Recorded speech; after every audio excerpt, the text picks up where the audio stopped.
Namaskar and a very good afternoon to one and all present over behalf of Kalahandi University. A very warm welcome to all the participants present over here for the 39th Motivational Talk series of Uttishtata. I am Khushbu Agarwal, Assistant Professor in Botany, and today I have the pleasure of moderating this session.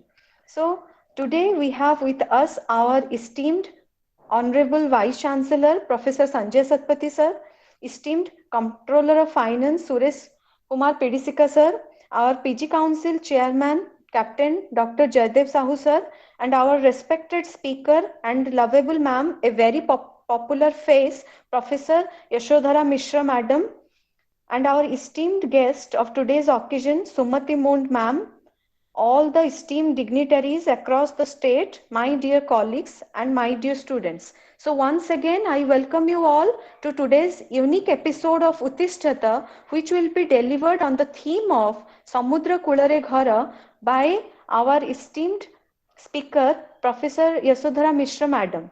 So ma'am, we are very much grateful to you for accepting our invitation for today's webinar. Thank you so much, madam. So to proceed further, it has been always said that starts should be pleasant and calm for any work. So for that, now I request Miss Lipsa Maharana to present a warm welcome song with her beautiful voice. Lipsa, please.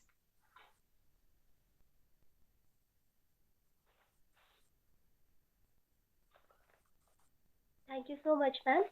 ସମସ୍ତଙ୍କୁ ମୋର ପ୍ରଣାମ ଶୁଭ ସନ୍ଧ୍ୟା।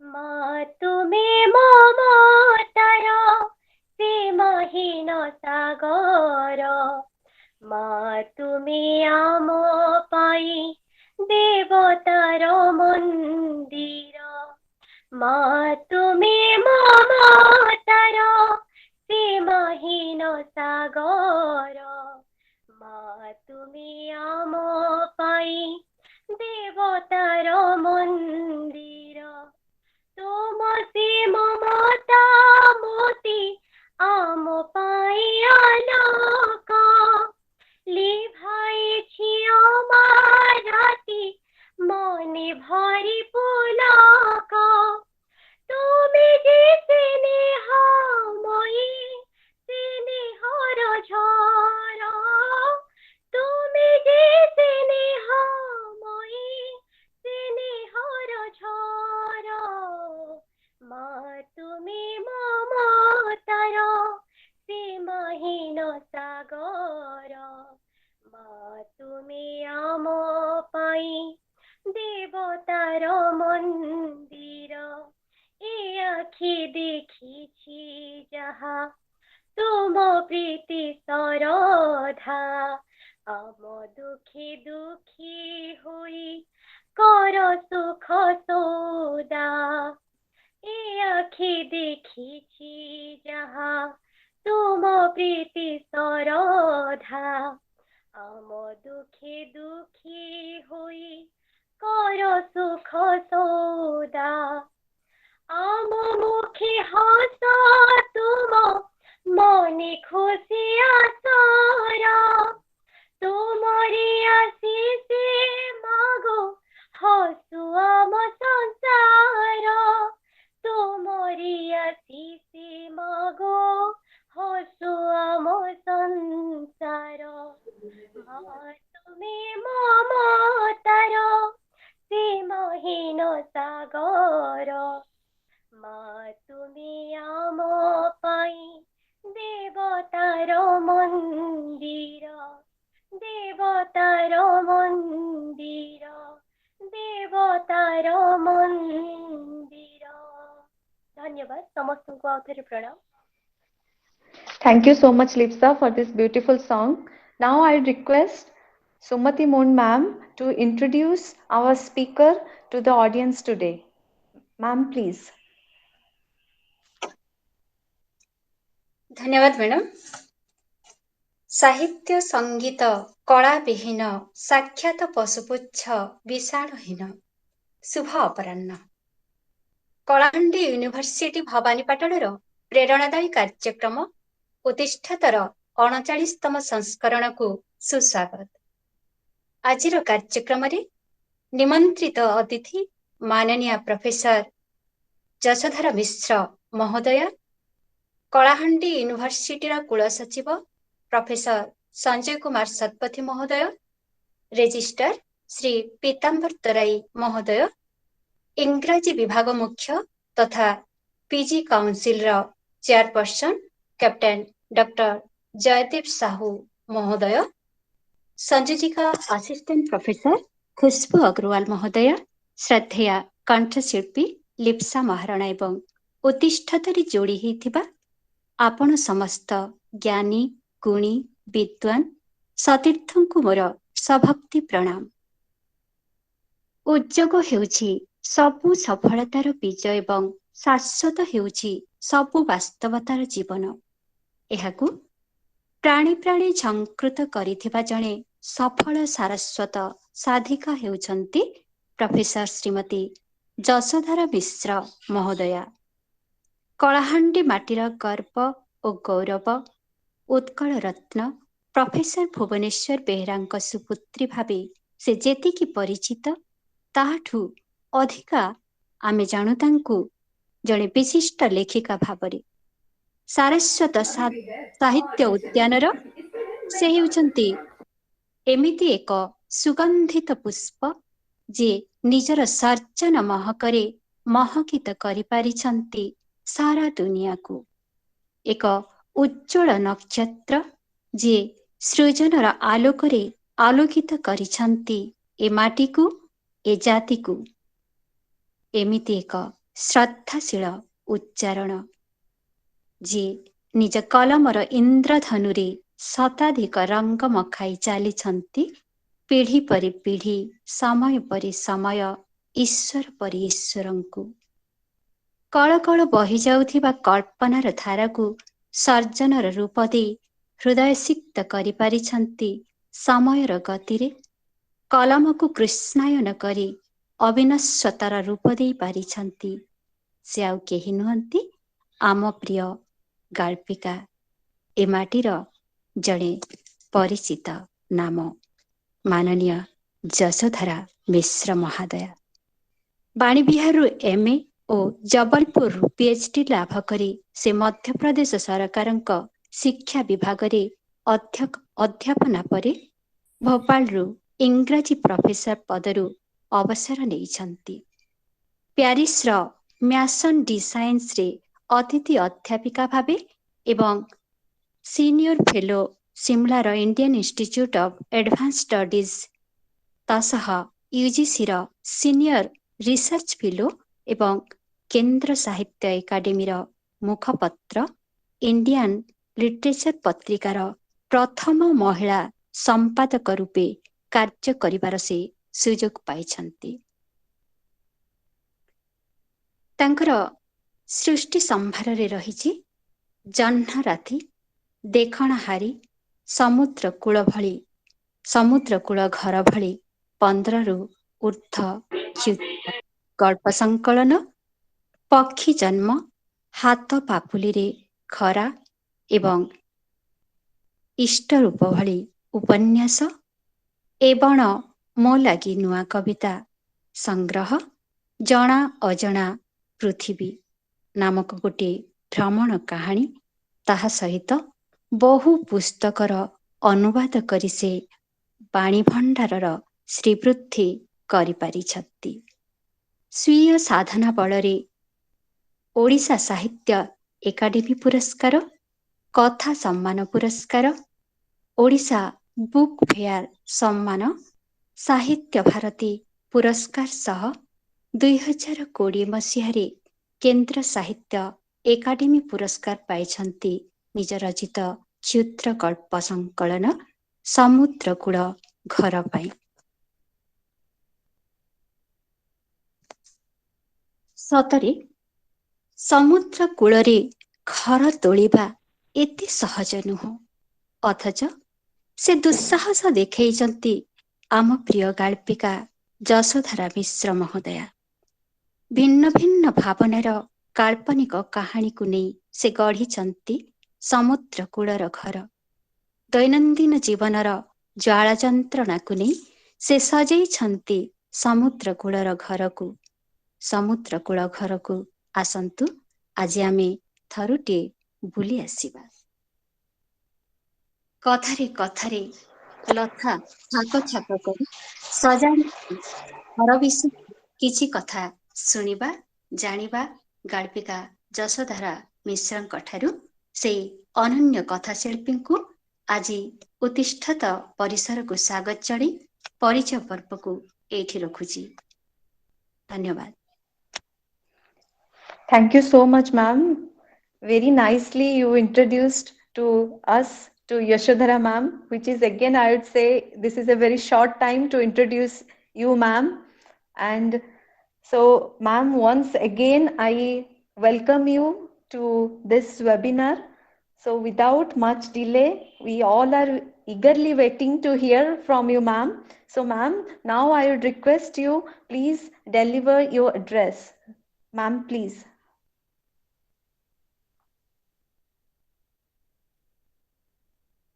Ma'am, please unmute yourself. Yeah, it's thank you. fine now. नमस्कार नमस्कार समस्त को नमस्कार। मोर मु ओडिया रे ही मु आज मोर वक्तव्य जा किछि रखिबे। आ मु अशेष धन्यवाद, अजस्र धन्यवाद इतने सुंदर इंट्रोडक्शन पाई, जहा कि मु बोधे योग्य नुहे। सेटा होछि आपणकर हृदयवान हेबार लक्षण। आपणकर एते बड़ संस्था रे मते आसीबे पई सुजोग दैछंती। मते सुनी पारछंती त? Yes, ma'am, you are clearly audible to us. Thank you so much, thank you. So, Sanjay Satpathy, Seemanchal बाबू एवं समस्त विज्ञजन को, आयोजक तथा विज्ञजन मान को मोर विनम्र नमस्कार। मते एते भल सुजोग गोटी देथिबारु आज बहुत दिन पर मु भाबुची आज जेतिकी जने श्रोता अछंती तांका भितरे अनेक अध्यापक अछंती, आउ संभवतः अनेक छात्र छात्री अछंती। अनेक दिन पर मते अध्यापना जीवनरू अब्याहति नेला परे मते अनेक दिन पर आज सुजोग मिलुची समस्त संगे आमना सामना हवा पाई। एक अध्यापकीय अनुभव मोर फेरी आसुची। ता छड़ा मु भाबुची निश्चय साहित्यानुरागी माने एठी अछंती। किछि आपनक मध्यरु केते जण होय त मते पढिथिबे, होय त पढि नथिबे। अनेक आपनक भितर हुए तो निजे लेखा लेखी करुथिबे। समस्त संगे आज कथबार्ता हेबा को गोटे सुजोग मिलिछि, मुखामुखी हेबार सुजोग मिलिछि। मु पुणी थरे धन्यवाद दउछि। आज मते कहैछि मोर बही समुद्रकूल घर विषय रे किछि कहबा पाई। मु जानि नै आपनक भितर केते जण बहीटी देखिछंती बा कोटी अधे गल्प सेथुर पढिछंती। सेतरे 7टी गल्प सन्निवेशित। ए गल्प गुड़िक सबु गुड़िक विभिन्न ओडिया पत्र पत्रिका रे प्रकाशित हेतला। सबु गुड़िक भाबुची कथा आउ वार्षिक विशेष संवाद विशेषांक तापरे बाहरिची कादम्बिनी पत्रिका ए भली केतोडी पत्रिका रे प्रकाशित आग्रह हेतला। परे सेटा गल्प संकलन रूप रे प्रकाश पाइछि। विशेष गल्प गुड़िक विषय विशेष कहबार किछि नाही। मु खाली जेहेतु नाटी करिछि समुद्र कूल घर, ता विषय किछि कहबी ताकू मु गोटे बिंब भाव रे लेछि, गोटे सिंबल भाव रे लेछि, प्रतीक भाव रे। समुद्र कूल घर गोटे लिटराली कोनसी घर इठी खूब बेसी महत्वपूर्ण नुहे। घर निजे खूब बेसी महत्वपूर्ण नुहे। दुई जन सांग अल्प बयसर बयसरू जो माने दुई जन झियो से सांग थिले। जणे सेथुरु खूब एक्सट्रोवर्ट, खेल नाच कूदरे पसंद करथला, खुशबासी झियोटी। आर झियोटी गोटे रक्षणशील टिके अभिजात घर झियो। तांक भितरे गोटा केमती गोटे अल्प बयसरू गोटे स्वप्न थिला जे आमे केबे गोटे समुद्र कूल रे घर करके रहिबा। विशेषकर तांक भितरू जे टिके खुशबासी झियोटी सी खोला खोली कहूची जे मु निश्चित भाव में मु गोटे समुद्र कूल गोटे सुंदर घर, साधारण घर नुहे, गोटे ପ୍ରାସାଦ ପ୍ରତିମ ଘର ଥିବ, କାରଣ ତାର ଗୋଟିଏ ସେତେବେଳେ ଜଣେ ଯୁବକ ବନ୍ଧୁ ଥିଲେ ଯିଏକି ତାଙ୍କୁ କହିଥିଲେ ଯେ ଆମେ ଗୋଟେ ଘର କରିକି ଏମିତି ସମୁଦ୍ର କୂଳରେ ମୋର ଗୋଟେ ଜେଜେବାପାଙ୍କର ଘର ଅଛି ଭୁଷୁଡି ଯାଇଛି, ପୁରୁଣା କାଳିଆ ଜମିଦାରଙ୍କର କୋଠା, ତାକୁ ଆମେ ଭଲ କରିକି ଆମେ ସେଠି ରହିବା। କିନ୍ତୁ ଯୁବକଟି ସେତେବେଳେ ବହୁତ ଯୁଗ ପୂର୍ବର କଥା, ନକ୍ସଲ ମୁଭମେଣ୍ଟ ନୂଆ ନୂଆ ହେଉଥାଏ, ଯୁବକ ମାନେ ନିରୁଦ୍ଦେଷ୍ଟ ହେଇଯାଉଥିଲେ, ସେଇ ସମୟରେ ସେ ଯୁବକଟି ନିରୁଦ୍ଦେଷ୍ଟ ହେଇଯାଇଛି। କିନ୍ତୁ ଏଇ ଝିଅଟି ଭାଙ୍ଗି ପଡିନାହିଁ, ସେ କେମିତି ତାର ସ୍ୱପ୍ନଟା ବାରମ୍ବାର ବହୁତ ସ୍ୱପ୍ନ ଭଙ୍ଗ ହେବା ପରେ ବି, ଅନେକ ଦୈବୀ ଦୁର୍ବିପାକ ହେବା ପରେ ବି ସେ ତାର ବଳବତ୍ତର ରହିଛି, ତାର ଜିଜିବିଷା, ତାର ବଞ୍ଚିବାର ଇଚ୍ଛା, ତାର ସ୍ୱପ୍ନ ଭଙ୍ଗ ସମ୍ପୂର୍ଣ୍ଣ ଭାବେ କେବେ ହେଇନାହିଁ। ଆଉ ଆର ଝିଅଟି ଯିଏକି ସାଧାରଣ ଭାବରେ ଖୁବ ସଫଳ ଜୀବନ ଯାପନ କରିଛି, ଭଲ ଜାଗାରେ ବାହାଘର ହେଇଛି, ଭଲ ଜାଗାରେ ରହିଛି, ବିଦେଶରେ ଆମେରିକାରେ ସେ ରହିଛି, ତାର ଖୁବ ଧନ ସମ୍ପତ୍ତିର କିଛି ଅଭାବ ନାହିଁ, କୌଣସି ଜିନିଷର ଜାଗତିକ ଜିନିଷର କୌଣସି ଅଭାବ ତାର ରହିନାହିଁ। ସିଏ ବି ଉତ୍ତର ବୟସରେ ପ୍ରୌଢ ବୟସରେ ଦିହେଁ ଯାକ ସେ ପୁଣି ଭେଟିବାକୁ ଆସିଛି ସେଇ ସାଙ୍ଗଟିକୁ, ଯିଏକି ପୁରୀରେ ଗୋଟେ ଛୋଟିଆ ଜାଗାରେ ରହିଛି।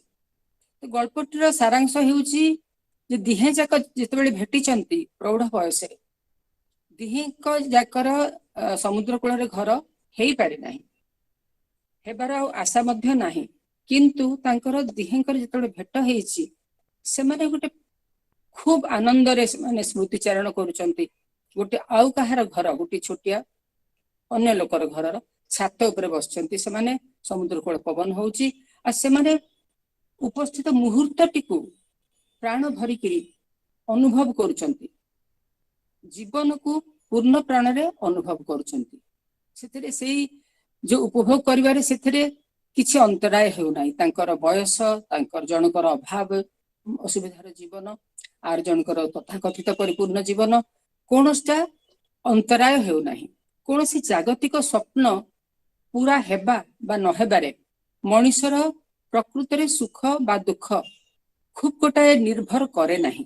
ଆମେ ହୁଏତ ଯୋଉଟା ମୂଳଭୂତ ଆମର ଆବଶ୍ୟକତା, ଖାଦ୍ୟ ବସ୍ତ୍ର ଘରଟି, ସେତିକି ହୁଏତ ଆମର ଦରକାର ନିଶ୍ଚୟ, କିନ୍ତୁ ବାକି ଗୁଡ଼ିକ ଯୋଉ ଆମେ ସ୍ୱପ୍ନ ଦେଖୁ, ଅନେକ ସମୟରେ ମଣିଷ ଚାଲୁ ଚାଲୁ ସ୍ୱପ୍ନ ବି ଆସୁଥାଏ, ସ୍ୱପ୍ନ ବଦଳି ଚାଲିଥାଏ, ସ୍ୱପ୍ନ ଯେତେବେଳେ ଭାଙ୍ଗିଯାଏ ତାକୁ ପୁଣି ନୂଆ ସ୍ୱପ୍ନ ଗଢ଼ା ହୁଏ।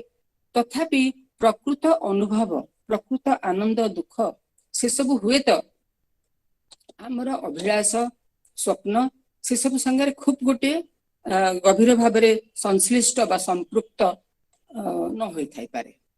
ଏଇଟା ପ୍ରଥମ ଗଳ୍ପଟି। ଅନ୍ୟ ଗଳ୍ପ ଗୁଡ଼ିକ ବି, ମୋର ଗଳ୍ପ ଗୁଡ଼ିକ ମୁଁ କହିବି, ମୋର କେବଳ ନୁହେଁ, ଆମେ ଯେଉଁ ଗପ ଗୁଡ଼ିକ ମନେ ରହିଯାଏ ପଢିକିରି, ସେଗୁଡ଼ିକ ସାଧାରଣତଃ ଉପର ସ୍ତରରେ ଯେଉଁ କାହାଣୀଟି ଆମକୁ କହେ, ତା ତଳେ ବି ଯେତେବେଳେ କିଛି କିଛି ବିଭିନ୍ନ ସ୍ତରରେ କିଛି ଅର୍ଥ ଥାଏ, କିଛି ରୂପକ ଥାଏ, କିଛି ଆମକୁ ପ୍ରଶ୍ନ କରିବାକୁ ଉଦ୍ବେଳିତ କରେ, ମନରେ ପ୍ରଶ୍ନବାଚୀ ଉଠେ, ପୁଣି ଥରେ ଫେରିଯିବାକୁ ଇଚ୍ଛା ହୁଏ ଗପଟିକୁ, ଗଳ୍ପଟି ବିଷୟରେ ଆମ ମନରେ ରହିଯାଏ ଚିହ୍ନ, ତାର ପଦ ଚିହ୍ନ ରହିଯାଏ। ସେମିତି ଗଳ୍ପ ହିଁ ସାହିତ୍ୟରେ କିଛି ମାତ୍ରାରେ କାଳଜୟୀ ହୁଅନ୍ତି। ଆମ ସାହିତ୍ୟରେ ବା ପୃଥିବୀର କୌଣସି ଭାଷାରେ, କୌଣସି ପୁରାତନ ଭାଷାରେ, ଓଡ଼ିଆ ଭଳି ଗୋଟିଏ ସମୃଦ୍ଧ ପ୍ରାଚୀନ ଭାଷାରେ କାହାଣୀ କବିତାର ଅଭାବ ନାହିଁ। ତଥାପି ଆମେ ଲେଖୁଛୁ, ଆମେ ପଢୁଛୁ, ନୂଆ ଲେଖାକୁ ବି ପଢୁଛୁ, ଆମ ଭିତରେ ସମସ୍ତେ ରାମାୟଣ ମହାଭାରତର କାହାଣୀ ସହିତ ଖୁବ ଭଲ ଭାବରେ ପରିଚିତ। ମନରେ କିଏ ଆମ ଭିତରେ ଏମିତି ଅଛି ଯାହା ମନରେ ରାମାୟଣ ମହାଭାରତର କିଛି କାହାଣୀ ପିଲାଦିନରୁ ଅଙ୍କିତ ହେଇ ରହିନାହିଁ। ଭାଗବତର କେତେ ଧାଡି କଥା କଥାକେ ଉଚ୍ଚାରଣ କରୁନାହିଁ, ଉଦ୍ଧୃତି ହୁଏ ନାହିଁ ଆମ ଜୀବନରେ, ଏମିତି ଆମ ଭିତରେ କିଏ ଅଛି? ସେ ଶିକ୍ଷିତ ହଉ ଅଶିକ୍ଷିତ ହଉ, ଗାଁ ଗଣ୍ଡାରୁ ପୁରପଲ୍ଲୀଠୁ ଆରମ୍ଭ କରିକି ଉଚ୍ଚ ଶିକ୍ଷିତ ଲୋକ ଯାଏ, ଆମର ପ୍ରାଚୀନ ସାହିତ୍ୟ ଆମ ହୃଦୟରେ ଛାପ ଛାଡିଯାଏ। ତା ସହିତ ପୁଣି ଜୀବନ, ଆମେ ଯୋଉ ଜୀବନ ବଞ୍ଚୁ, ସେଇଟା ନୂଆ ନୂଆ ଛାପ ସୃଷ୍ଟି କରି ଚାଲିଥାଏ, ନୂଆ ଅନୁଭବ ସୃଷ୍ଟି କରି ଚାଲିଥାଏ। ଆଉ ଆମ ଭିତରେ ଆମେ ସମସ୍ତେ ସେଥିରେ ସଂଶ୍ଳିଷ୍ଟ ହଉ, ସେ ବିଷୟରେ କଥା କହିବାକୁ ଚାହୁଁ, ଆଉ ଯିଏ ସାହିତ୍ୟିକ ହୁଏ ସେ ବିଷୟରେ କିଛି ଲେଖିବାକୁ ଚାହେଁ।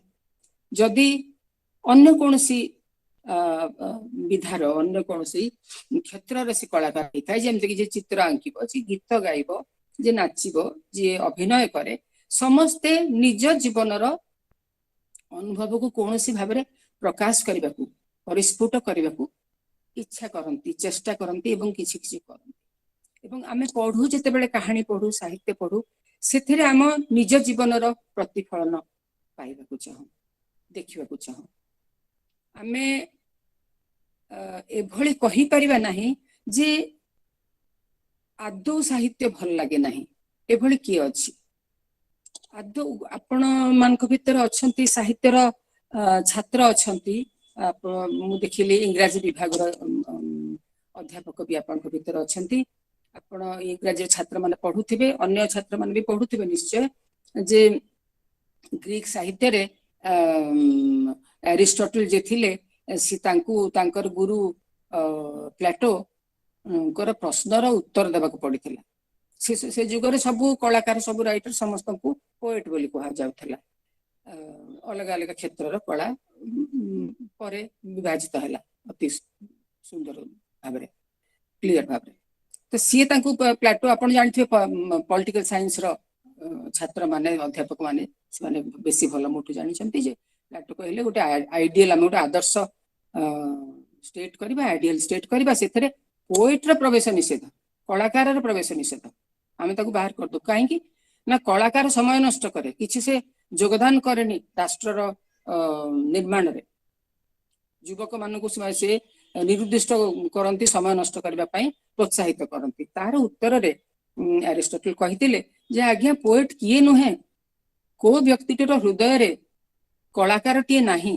कवि टीए नाही जे तो आपण राज्य तोड़देवे जो छोट छुआटीए आपण माने देखिथिबे छोट पिलाटीए भी कौला छुआटीए कोलर छुआटी कोठी बाजा बाजिले गीत बाजिले सी नाचे खुशी हुए गोटे चढ़ईटे गीत गायब सियाड़ू से अनाए ता मुहर हस फुटे कांदुर छुआटीए ताकू गोटे बाहर किछि आपण देखिदेबे से भूली जाए ता बजेबे किछि गीत टी बजेबे कथा टी आ टिके बड़ हो कहानी शुणे नहीं गप शुणे नहीं माँ ठू आई ठू अन्य समस्त ठू एमती किए अच्छी पुणी निज जीवन कथा गप सपर प्रकाश करे नहीं किए एमती अच्छी प्रत्येक भितर कलाकारटीए लेखकटीए साहित्यिकटीए गायकटीए लुचि रही था पुणी जीवन रास्तार जाऊ जाऊ विभिन्न बागरे सेटा रूप निए आउ मनुष्यर हुए अनेक समय जो बढ़िबार इच्छा बुझी सेटा चली जाए बुझी जाए हुए तो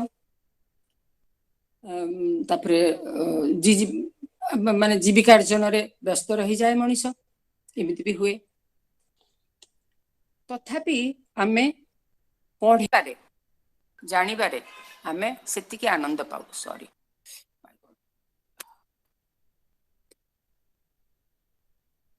सॉरी सॉरी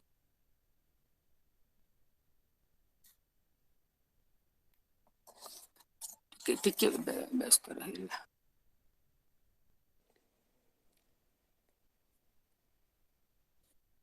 सुनी पारछंती कि मते Yes, madam. किसी असुविधा है शुणी पारछंती तो हाँ मैम यू आर ऑडिबल सुनी होची मैडम हाँ ये किसी असुविधा है हो ताले अन्य गल्प गुड़िक जोड़ा तो अनेक आमर लेखा लेखंती अनेक गुड़े लेखा हमको आमे पढ़ू आम पाठक आस जमी आम सिनेमा भी देखुचु नाटक देखुचु आम सांगसाथी मान आगे गल्प करुचु गल्प कहार गपटी कथाटी आम शुणिक मन रही जाए निज कथाटी क्या आगे कहवाक इच्छा हुए लेखक मूलतः लेखक कवि आर्टिस्ट कलाकार से कौन करे निज कथाटी को कहिबार प्रकाश करिबार तार इच्छा अनुभवटी को प्रकाश करिबार इच्छा रे ही जने कलाकार कला माध्यम रे आत्म प्रकाश करि थाए निजको प्रकाश करि थाए प्रकट करे परिस्फुट करि थाए पुरस्कार मिले आमको जो परिचय दिया जाए पुरस्कार पाइले बोली कहा जाए से आमे भी खुशी हो लिखा लोक भी खुशी हुए शुणा लोक भी भावती गोटे परिचय पाती तेरे से गोटे सामाजिक स्वीकृति से ताहा मु केबे हेले विश्वास करे नाही जे कोनोसी पुरस्कार कोनोसी लेखक को तैयारी करे किंबा कोनोसी विशिष्ट कलाकृतिर सृष्टि रे तार विशेष कोनोसी पुरस्कार रो योगदान थाए बा कंट्रीब्यूशन थाए बोली मोर केबे हेले विश्वास नाही मु भाबुची कोनोसी लेखक कवि कलाकार लिखि नांती जे मु अमुक पुरस्कार पाइला परे मु आउरी भलो लिखिली आउरी बहुत बढ़िया लिखिली সেটা কেତେବେଳେ ହୁଏ ଯେତେବେଳେ ପିଲା ବୟସରେ ହୁଏତ ସ୍କୁଲ କଲେଜରେ ପଢିଲା ବେଳେ ଟିକେ ଉତ୍ସାହ ଦରକାର ହୁଏ, କିନ୍ତୁ ପରିଣତ ବୟସରେ ସେଟା ଗୋଟେ ସାମାଜିକ ସ୍ୱୀକୃତି, ପାଠକୀୟ ସ୍ୱୀକୃତି। କିନ୍ତୁ ତା ପୂର୍ବରୁ ଲେଖକକୁ ବି ଗୋଟାଏ ରକମର ସନ୍ତୋଷ ମିଳି ସାରିଥାଏ, ଗୋଟେ ରକମର ରାସ୍ତା ମିଳି ସାରିଥାଏ ନିଜକୁ ନିଜ କାମଟି କରିବା ପାଇଁ। ପାଠକ ମାନଙ୍କୁ ମଧ୍ୟ ନିଜ ଯୋଉମାନେ ପାଠକ ସାହିତ୍ୟରେ ସେମାନେ ମଧ୍ୟ ଖୋଜିକିରି ପାଇ ଦେଇଥାନ୍ତି ନିଜ ନିଜ ଲେଖକକୁ, ନିଜ ଧରଣର ଲେଖାକୁ ପାଇ ଯାଇଥାନ୍ତି। ତଥାପି ଆମକୁ ଏଇ ସୁଯୋଗ ଦିଏ, ପୁରସ୍କାର ହେଲା ସମାଜର ସାମାଜିକ ସ୍ୱୀକୃତି, ଆମକୁ ସୁଯୋଗ ଦିଏ ସାମ୍ନା ସାମ୍ନି ହେବା ପାଇଁ କୌଣସି ଲେଖକ ସହିତ।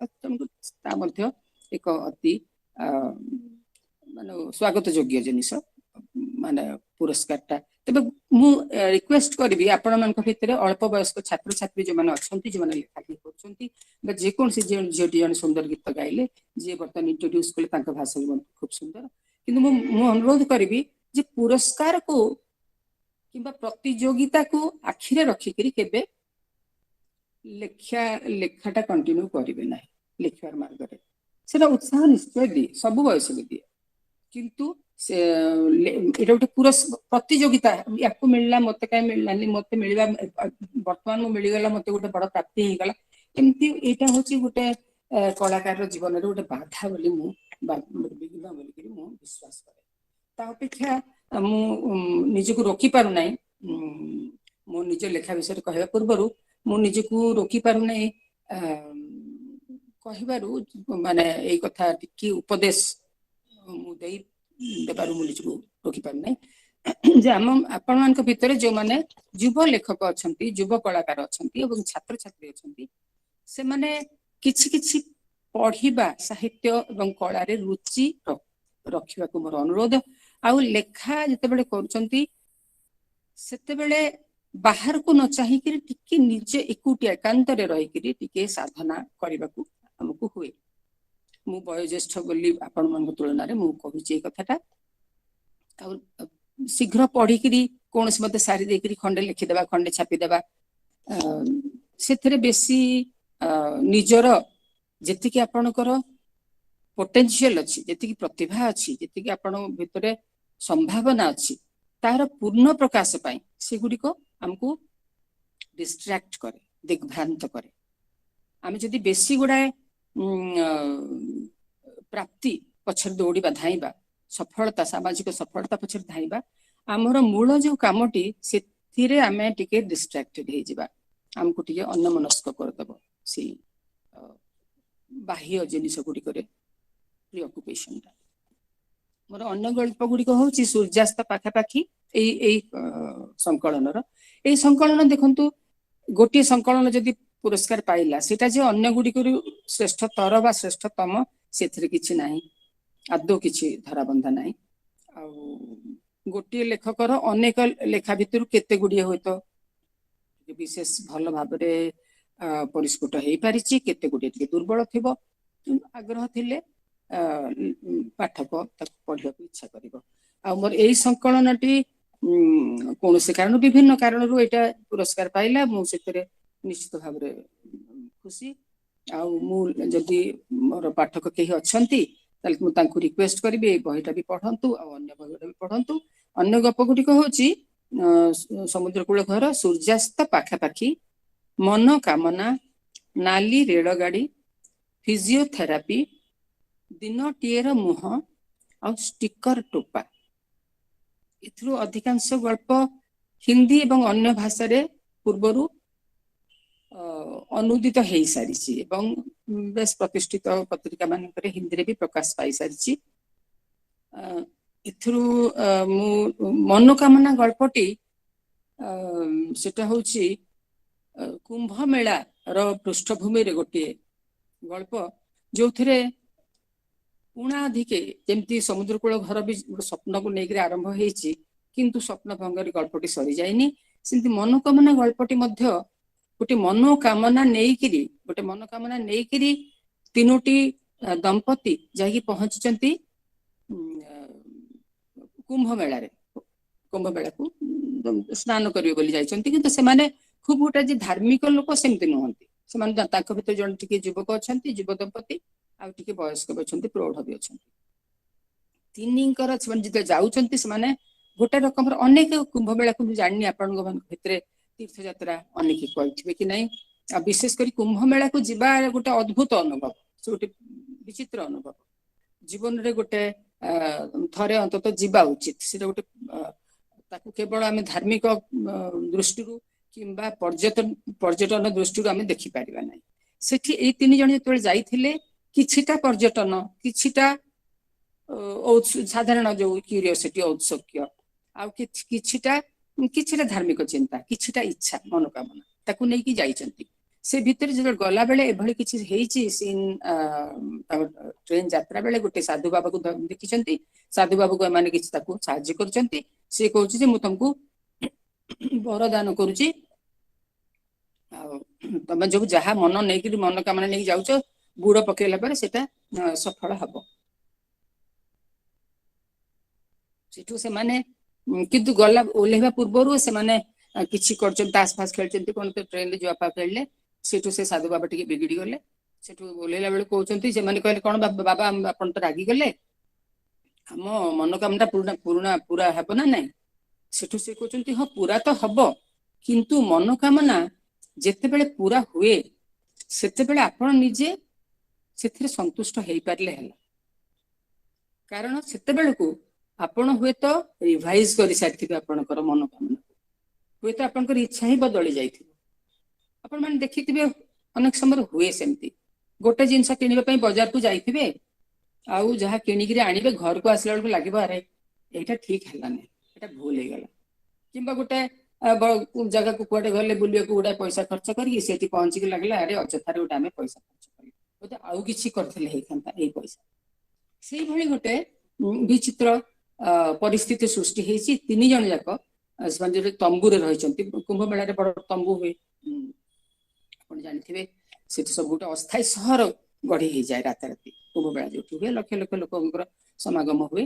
ସେମାନେ ଯେତେବେଳେ ରହିଛନ୍ତି ସେମାନେ ଗଙ୍ଗାରେ ବୁଡ ଦେଇଛନ୍ତି। ଆଉ ଆସିଲା ବେଳକୁ ଯିଏ ଫଟୋଗ୍ରାଫର ଥିଲା, ଆପଣ ଯଦି କେବେ ପଢିବେ, ମୁଁ ସେଥିରେ ଯେହେତୁ ଟିକେ ଅନୁସନ୍ଧାନ କ୍ୟୁରିଓସିଟି ଥିବା କଥା, ଟିକେ ସାମାନ୍ୟ ଟିକେ ରହସ୍ୟ ଅଛି, ମୁଁ ତାକୁ ପୁରା ଉନ୍ମୋଚନ କରୁନାହିଁ। କିନ୍ତୁ ଆପଣ ଦେଖିବେ ଯେ କିଭଳି ଭାବରେ 3 ଜଣଙ୍କର ମନୋକାମନା, ପ୍ରଥମେ ସେମାନେ ବହୁତ ଖୁସି ହେଇଛନ୍ତି ଯେ ଆମେ ବୁଡ ଦେଲୁ ଉଠିଲୁ, ତାପରେ ପରେ 3 ଜଣଙ୍କର 3 ମତରେ ଅଲଗା ଅଲଗା ବାଗରେ ଅଲଗା ଅଲଗା ସେମାନେ ବୁଡ ଦେଇଥିଲେ। ଅଲଗା ଅଲଗା ବାଗରେ ସେମାନଙ୍କର ମନୋକାମନା ପୂର୍ଣ୍ଣ ହେଲା ଭଳି ଲାଗୁଛି।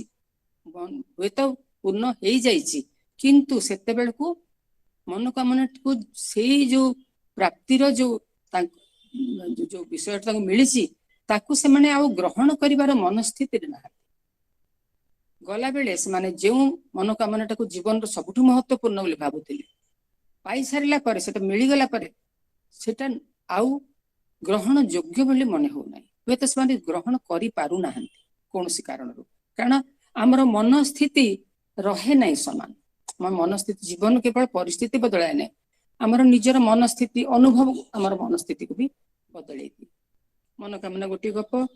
ନାଲି ରେଳଗାଡିଟି ମୋର ସିମଲା ରହଣୀ ସମୟର ଟିକେ, ସେଥିରୁ ମୁଁ ଟିକେ ପ୍ରେରଣା ପାଇକି ଲେଖିଥିଲି। ସବୁ ଗୁଡିକ ଟିକେ ବିମ୍ବାତ୍ମକ ପ୍ରତୀକାତ୍ମକ, ଯାହା କହୁଛି ତାର କିଛି ଭିତରେ ଅର୍ଥ ଅଛି। ପୁଣି ଥରେ ମୁଁ କାହାଣୀ ବିଷୟରେ କହିବି ଯେ କାହାଣୀ ଆମେ ଯେତେବେଳେ ପଢୁ, ସିନେମା ଟିକେ ଦେଖୁ, ଆପଣ ଦେଖିଥିବେ କେତେ ଗୁଡିଏ ବହି ଥାଏ, କାହାଣୀ ଥାଏ, ଏକ ନିଶ୍ୱାସରେ ମଣିଷ ପଢିଯାଏ। ଅନେକ ଗୁଡିଏ ନାଟକ ଆପଣ ସିନେମା ଦେଖିବେ, ଗୀତ ଦେଖୁଥିବେ ଆପଣ, ମୁଁ ଛାତ୍ର ମାନଙ୍କୁ କହୁଛି ଯେ ଗୀତ ଗୁଡିକ ଆସିବ ଏମିତି ବହୁତ ଜୋରରେ ହିଟ୍ ହବ, ବର୍ଷେ ପରେ 6 ମାସ ପରେ କୁଆଡେ ଉଡି ଯାଇଥିବ।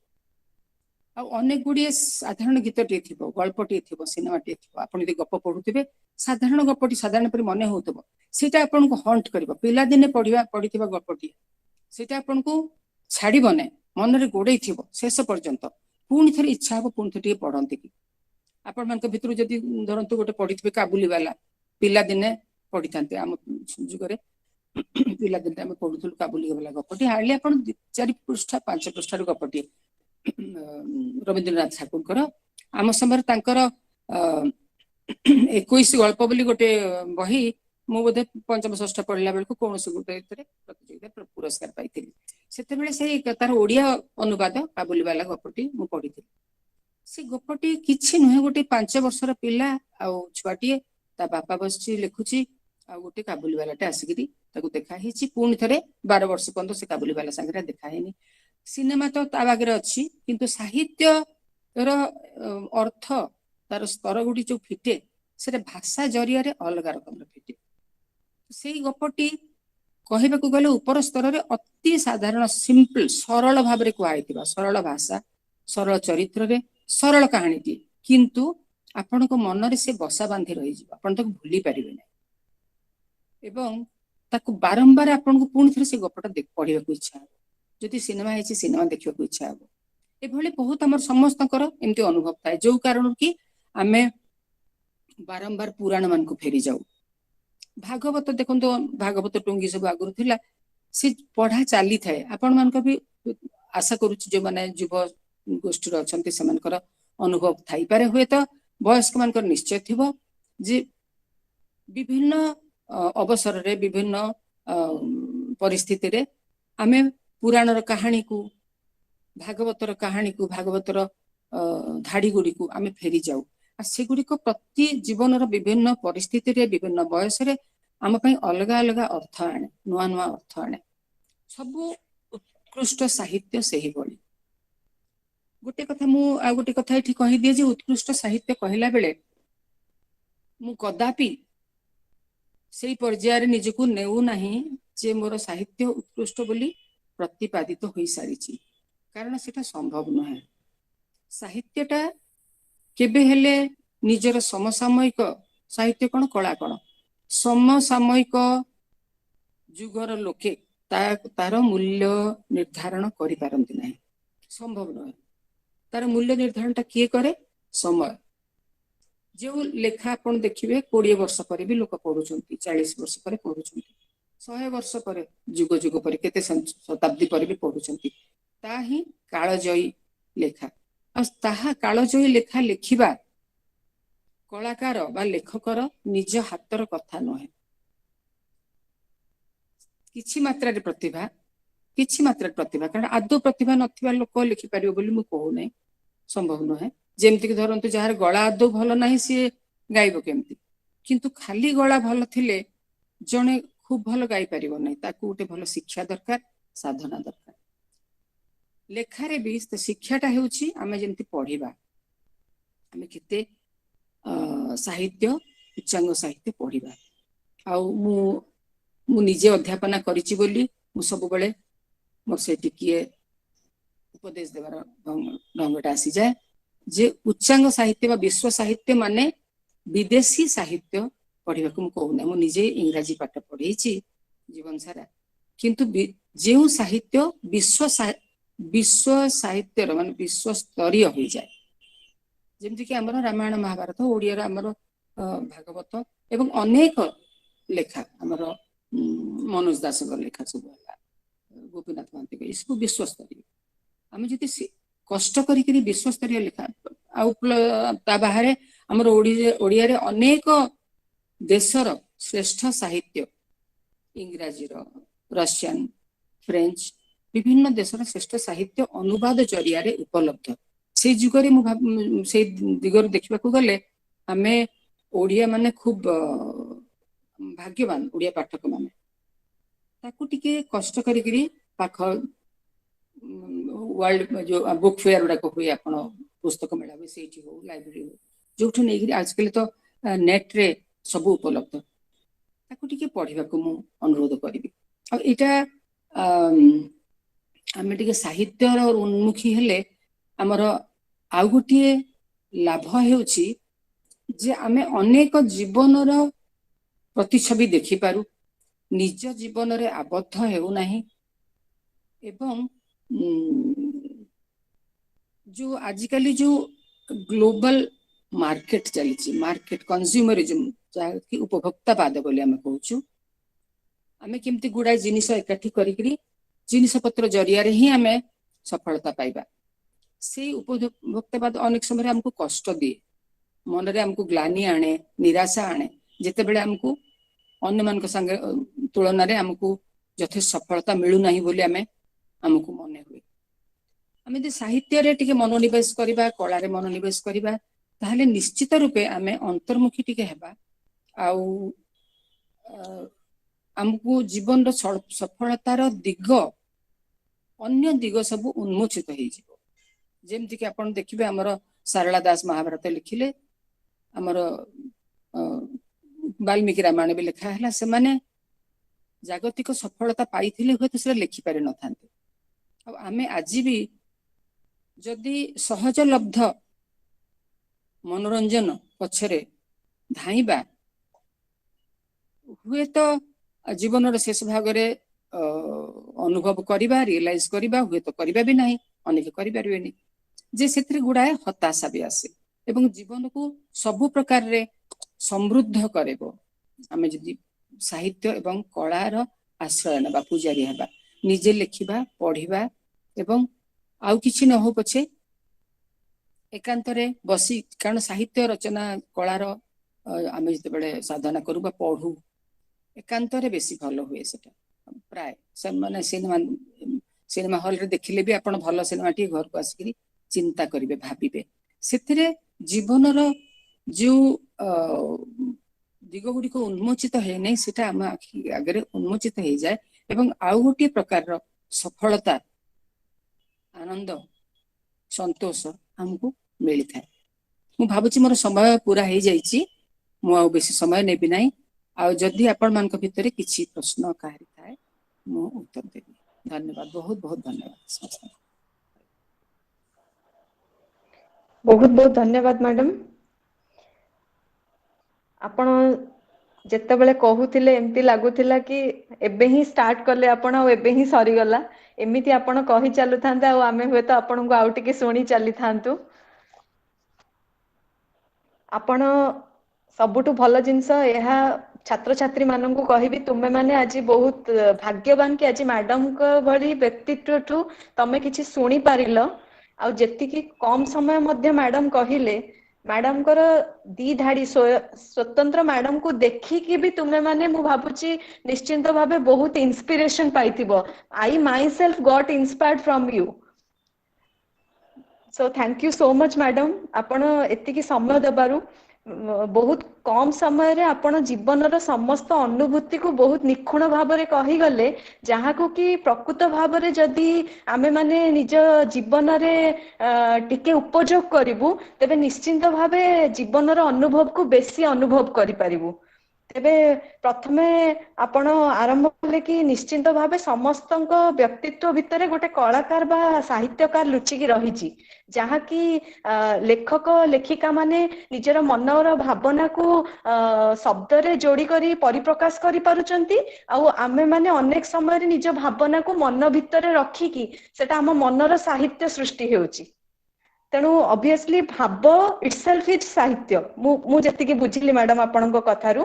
ଆଉ ଗୋଟେ ବହୁତ ଭଲ କଥା କହିଲେ ମ୍ୟାଡାମ, କି କୌଣସି ଗୋଟେ ଉଦ୍ଦେଶ୍ୟବାନ ହେଇକି ମୁଁ ଏଇ ରିୱାର୍ଡ ପାଇଁ ଏଇ କାମଟା କରିବି, ତାର ସେଇଟା ସବୁବେଳେ ଟାର୍ଗେଟ ରଖିଲେ ଆମେ ମାନେ କେବେ ବି ସକ୍ସେସଫୁଲ ହବା ସେଟା ଗ୍ୟାରେଣ୍ଟି ନାହିଁ। ଆଉ ସବୁଠୁ ବେଶୀ ଦୁଃଖ ହଉଛି ତା ପରବର୍ତ୍ତୀ ଅବସ୍ଥା, ଯଦି ଆମେ ସକ୍ସେସଫୁଲ ନ ହେଇ ପାରିବା ତାହେଲେ କଣ ହବ, ଯୋଉଟା କି ଆମେ 2ଟା 3ଟା ଷ୍ଟେପ ବା 5ଟା ଷ୍ଟେପ ପଛକୁ ବ୍ୟାକ୍ କରିଯିବା। ତେଣୁ ସେଇ ଜିନିଷଟା ବହୁତ ଜରୁରୀ।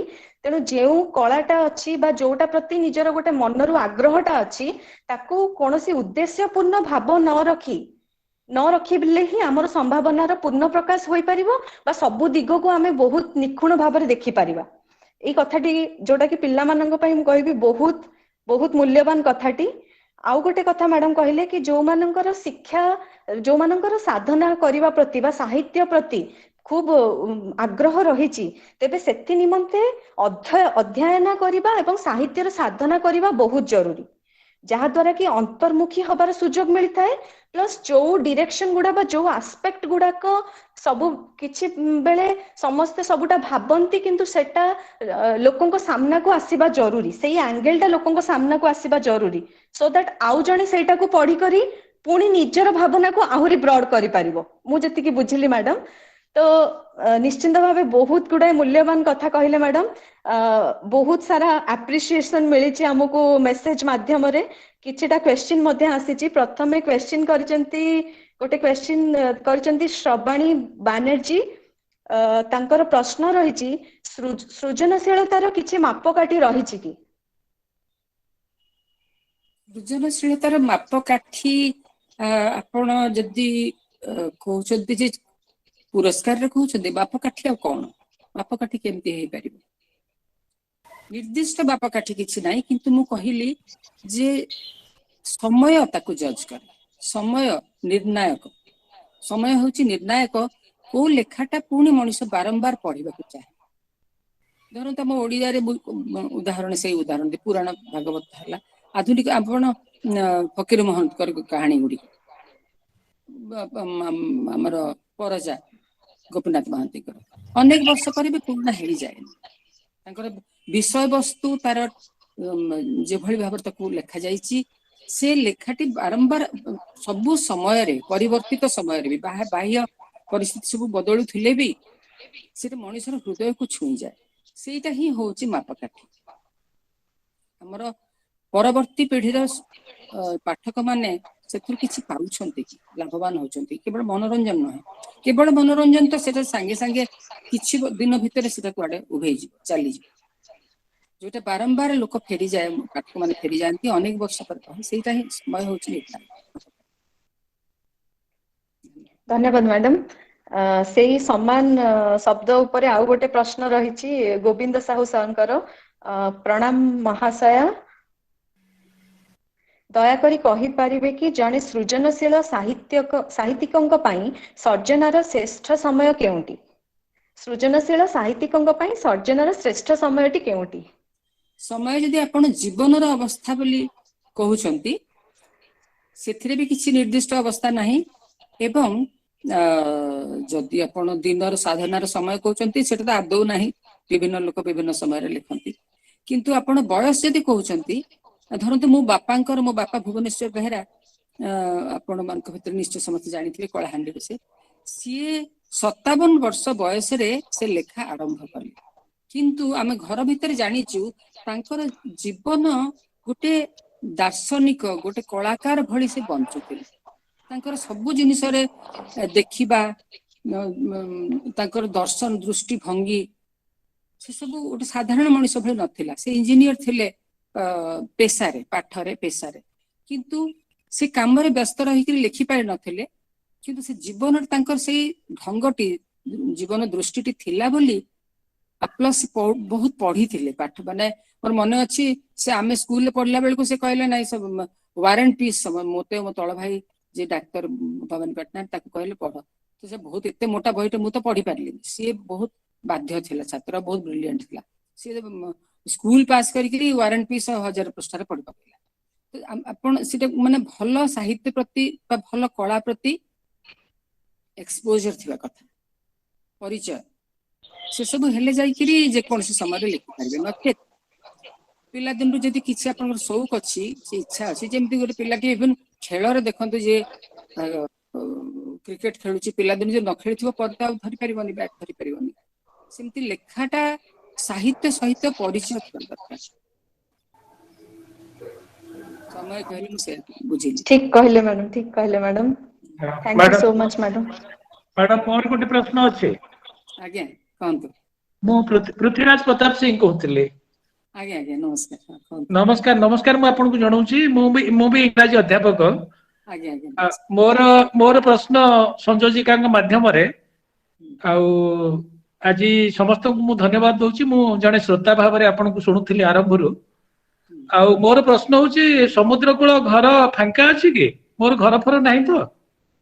ଆଜ୍ଞା, ସେ ସେଥି ଯୋଉ ଦୁଇଟି ଚରିତ୍ର, ମୁଖ୍ୟ ଚରିତ୍ର, ସେ ଦିହେଁ ଯାକ ତ ନିରାଶ ହେଲେ ନା, ଅସଫଳ ନାଇଁ ହେଲେ, ନାଇଁ ଘର ତିଆରି କରିପାରିଲେ ନାହିଁ। ନାଇଁ ଆପଣ ସମୁଦ୍ର କୂଳ ଘର ଆଜ୍ଞା, ଯୋଉ, ସେଠି ଘର ଫାଙ୍କା ଅଛି କି? ମୋର ଦରକାର ଅଛି ଘର। ସେମାନେ, ମୁଁ ପରା କହୁଛି, ଯୋଉମାନେ ଆପଣ ଯେମିତି ଆପଣଙ୍କ ଭଳି ସେମାନଙ୍କର ବି ଦରକାର। ସେମାନେ ଯେତେବେଳେ ଅସଫଳ ହେଲେ ମୋ ଚରିତ୍ର ମାନେ, ମୁଁ ଆପଣଙ୍କୁ କି ଉପଦେଶ ଦେବି?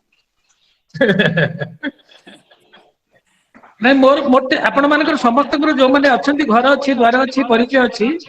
ମୋର କିଛି ଘର ନାହିଁ, ଦ୍ୱାର ନାହିଁ, ନା ସମୁଦ୍ର କୂଳରେ, ନା ମରୁଭୂମିରେ, ନା କୋଉଠି ଘର ବି ନାହିଁ। ମୁଁ ସେଇଥିପାଇଁ ପଚାରିଲି, ଆପଣ ଘର କରିଛନ୍ତି? ସମୁଦ୍ର କୂଳର ଘର ବୋଲି ଯୋଉ, ଏଇ ପର୍ଯ୍ୟନ୍ତ ମୁଁ ଯାଉଛି, ଅଧିକା ଯାଉନାହିଁ।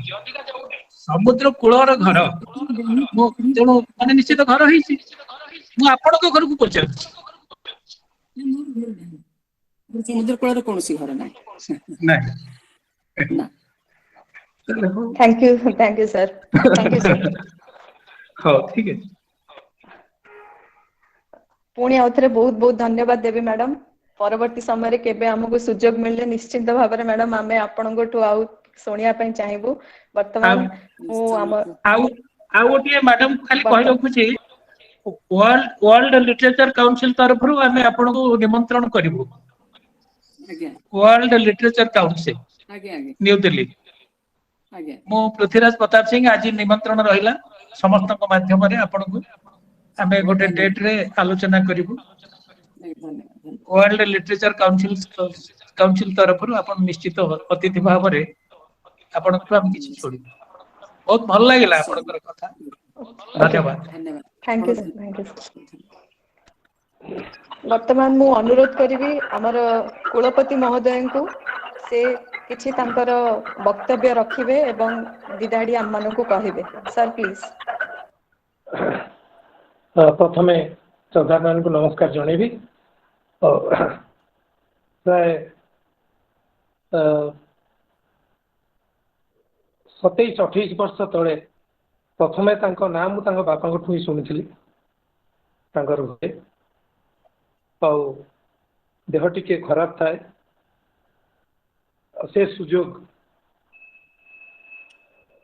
ବୋଲି ଭାବିଲି କିଛି ସମୟ ତାଙ୍କ ସାଙ୍ଗରେ ବସି ଗପି ହବ, ତେଣୁ ବେଳେ ବେଳେ ତାଙ୍କ ପାଖକୁ ଯାଏ। କାରଣ ମୁଁ 88 ମସିହାରୁ 97 ମସିହା ପର୍ଯ୍ୟନ୍ତ କଳାହାଣ୍ଡିରେ ଥିଲି। ଆଉ କଳାହାଣ୍ଡିର ଇକୋନୋମି, ତାର ଅର୍ଥନୀତି ଉପରେ ମୁଁ PhD କରିଛି, କିଛି ଲେଖା ଲେଖି ବି କରିଛି। ଆଉ କଳାହାଣ୍ଡିର ଭାଷାରେ ମଧ୍ୟ ଗୀତ ଲେଖିବାର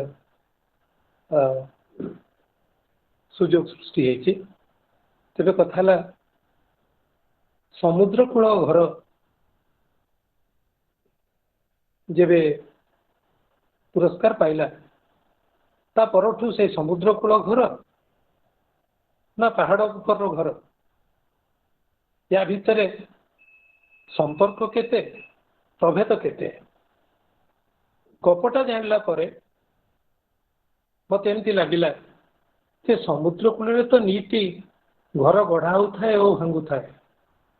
କେତେ ବାଲି ଘର ସମୁଦ୍ର ଗଢା ହେଇଛି କୂଳରେ, ନା ସମୁଦ୍ର ପାଖରେ ତାର ହିସାବ ଅଛି, ନା ଗଢିଥିବା ଲୋକମାନଙ୍କ ପାଖରେ ତାର ହିସାବ ଅଛି।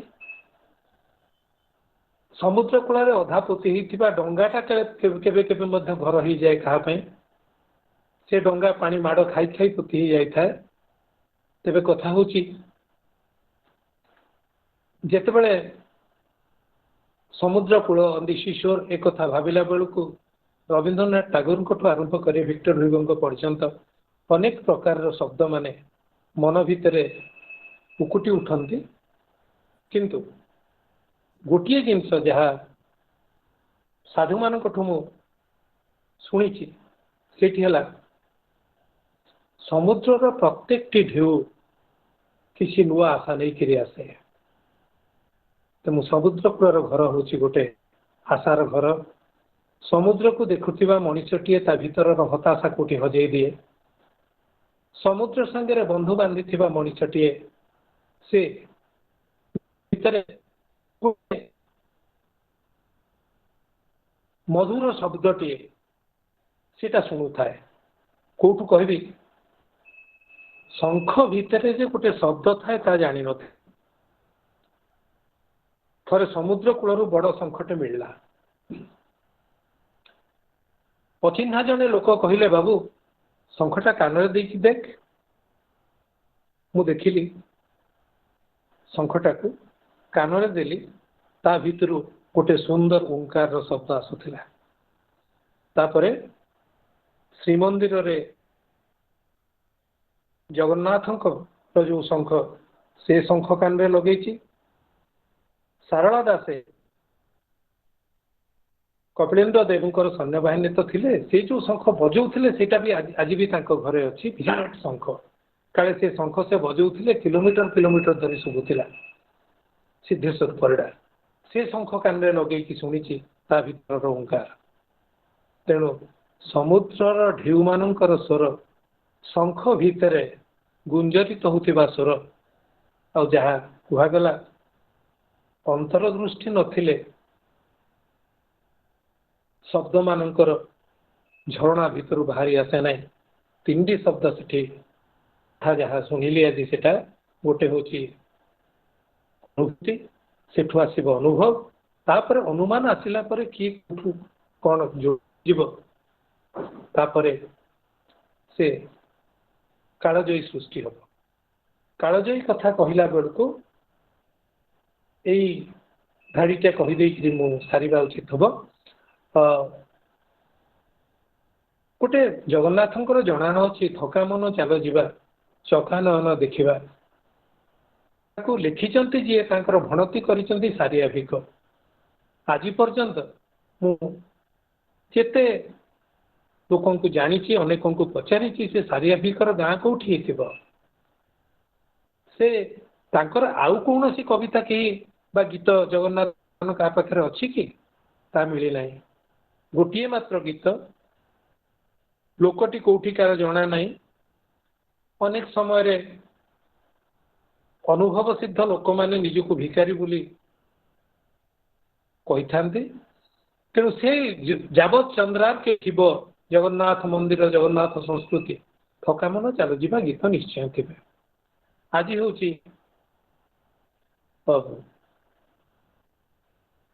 आम उत्कल गौरव मधुसूदन महाप्राण दिवस तांको कथा मन पड़ा माने आम स्कूल जो गीतटी तुम परी छोट पिलाटी गाँ चाहाणी चाट सी चेहराटी तार डौल डाउल बुद्धि तार गीत आज भी मोर आरंभ शेष जाए मन अच्छी किंतु स्कूल पर केबे से गीत को देखा पढ़ा संभव है किंतु गीत अच्छी से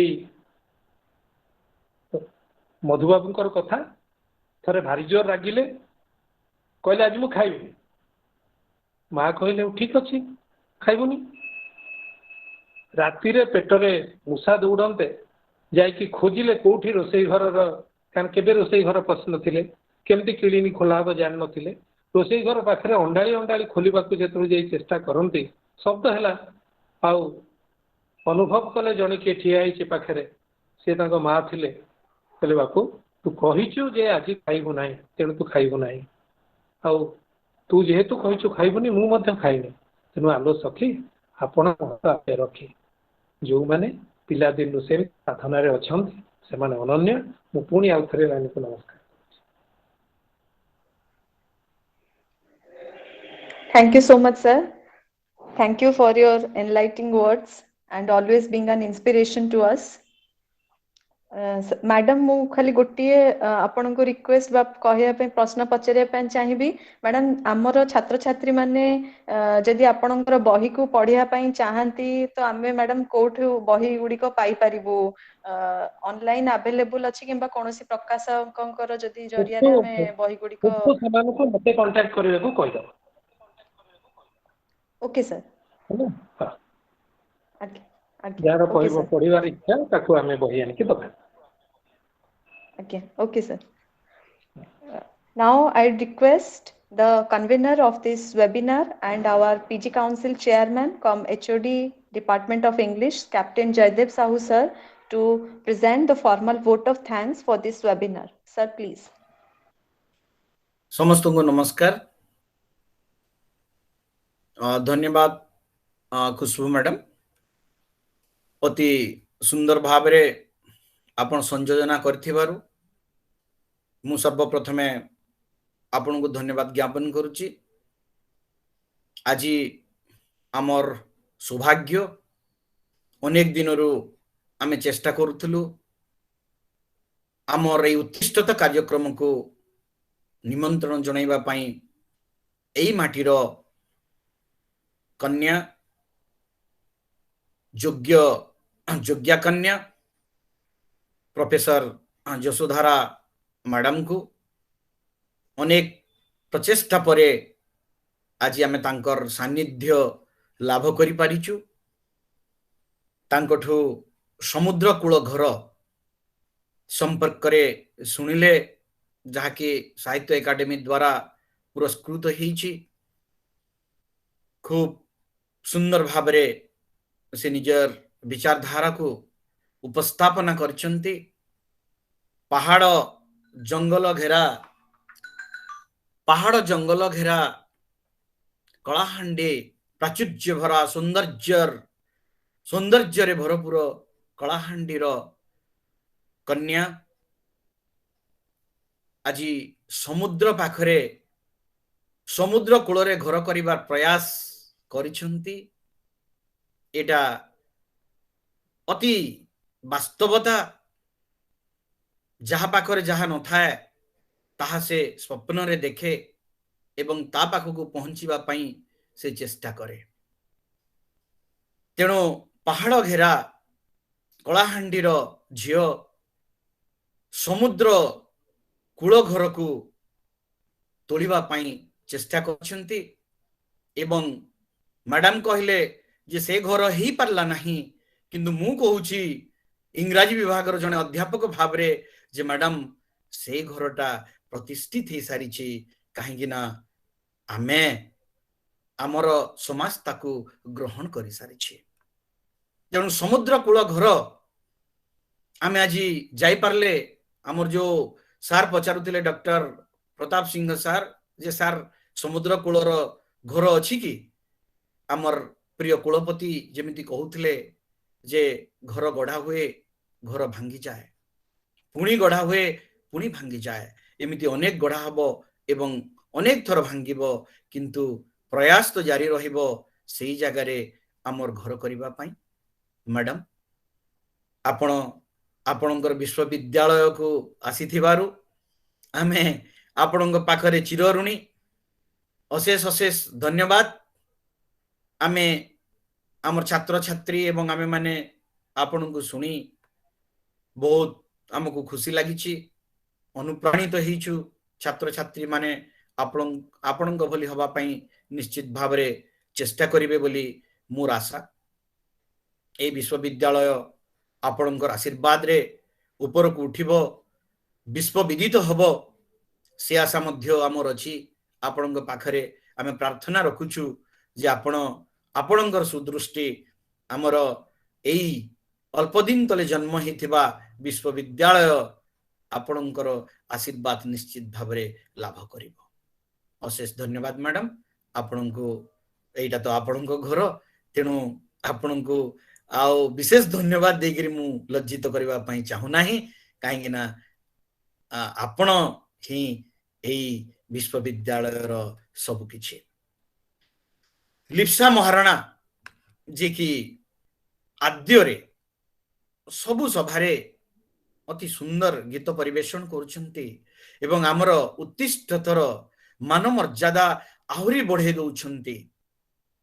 आज जो माँ तुमे ममतार सीमाहीन सागर सुललित कंठरे गाइले तांको धन्यवाद निश्चित भाव रे दबा।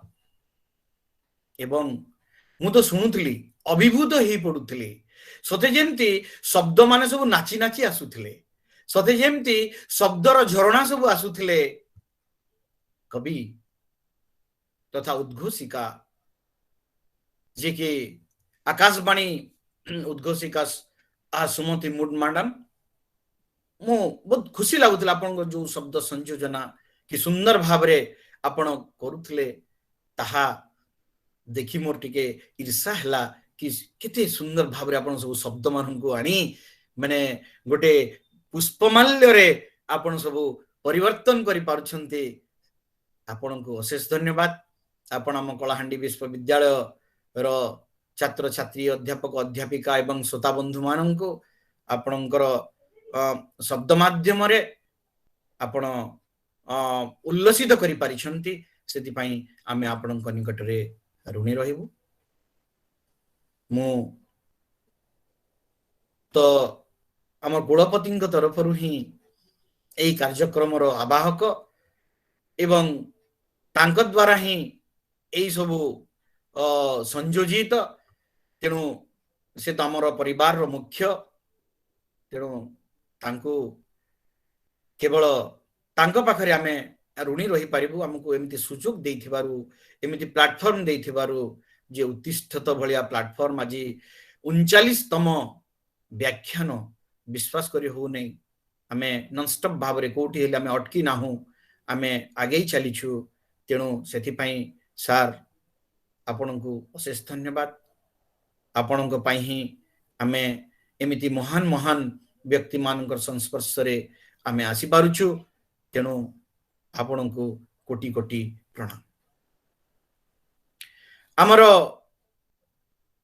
एई कार्यक्रम रे मु देखुची जे प्रोफेसर गणेश प्रसाद दास नियमित भाव रे आमर जने श्रोता तांको अशेष धन्यवाद गोविंद साहू महोदय जे कि आउ जने इंग्रजी अध्यापक कलाहांडी रो फनिंदम देव सर जे कि हाँ इतिहास विभाग रो प्रोफेसर तथापि तांकर सबुथिरे रुचि तांको धन्यवाद डॉक्टर प्रताप सिंह सर आमर मैडम को निमंत्रण करिथिबारु वर्ल्ड फोरम को तांको धन्यवाद ज्ञापन करिबी प्रश्न पचारिथिबारु धन्यवाद ज्ञापन करिबी श्रावणी बनर्जी प्रश्नटे उत्थापन कले से आमर इंग्रजी विभाग छात्री तांको मध्य धन्यवाद मु ज्ञापन करिबी श्रीयुक्त सीमांचल मिश्र सर जे कि हमको सहाय्य करि आछंती तांको भी अशेष धन्यवाद एवं सत्यनारायण मुंचिना सर जे कि आम भाई आम बंधु आम कुटुंब आम सहोदर सब किछि तांको मध्य मु अशेष धन्यवाद ज्ञापन करिबी परिशेष रे आमर अध्यापक अध्यापिका एवं अन्यान्य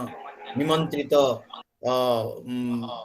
श्रोता बंधु माननको मु अशेष धन्यवाद ज्ञापन करिबी एवं सबु शुक्रवार दिन आम सहित जोड़ी होगा पई आपण माननको निवेदन करिबी अशेष अशेष धन्यवाद समस्तनको पुणी थरे नमस्कार Thank you so much, sir. Thank you for your beautiful words. शांति पाठ पूर्वरु एतिकी कहबी समुद्र कूल बा सी सोर द वर्ड इटसेल्फ एई शब्द को नेकी मनरे बहुत सारा कल्पना परिकल्पना एवं आजिर डिस्कशन परे समस्त साहित्यिक एवं स्टूडेंट माने जो माने साहित्य रे रुचि रखुचंती निश्चिंत भाव रे बहुत सारा कल्पना एवं भावना तांको मनरे एई वेबिनार मध्य चलीथिबो तेणु से सबू को आपण माने निश्चिंत भाव रे आज परिप्रकाश करिवे बा आगु को परिप्रकाश करिवे बोली मोर आशा मैडम को पुणी थरे धन्यवाद देबी एवं लिप्सा को अनुरोध करिवी वर्तमान शांति पाठ पई हमें प्रोसीड करिवा लिप्सा धन्यवाद समस्त धन्यवाद जयदेव को बहुत धन्यवाद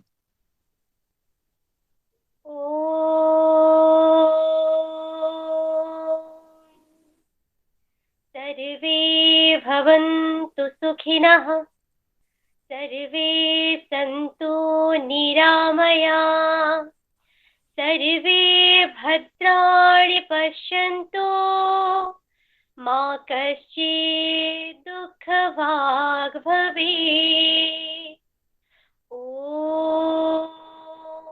शान्ति शान्ति शान्तिः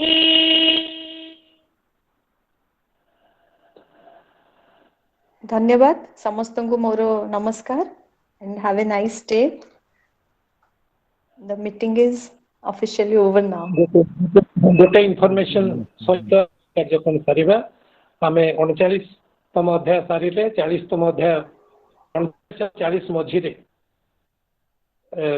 7 तारिख माघ सप्तमी पड़िबो सेहि दिन आपण मान को मध्य इनफॉरमेशन जीवो 7 तारिख दिन आमे गोटे विशेष अध्याय रे जहां को पाउचे वक्ता भाव रे से होचंती गुरुजी चंद्रभानु शतपथी से आम संगे जोग देबे एवं से आशीर्वाद आमर विश्वविद्यालय पई समस्तों पई आउ जेते बळे भवानीपाटना रे साई मंदिर प्रतिष्ठा हेतिला से आसीथिले प्रतिष्ठा करिबा पई तेनु आमे सोमवार दिन 4टा बेले तांको पाइबा विषय वस्तु अति सुंदर सारा विश्व चेतना रे उद्बुद्ध होइतिबा तांकर लेखा को नेकिरी आमे गोटे चमत्कार व्याख्यान सोमवार दिन पाइबा को जाउछे ठीक आज कार्यक्रम सरीबा पुणी सोमवार आमे भेटुछे मैडम नमस्कार यशोधरा मैडम नमस्कार नमस्कार मैडम। नमस्कार।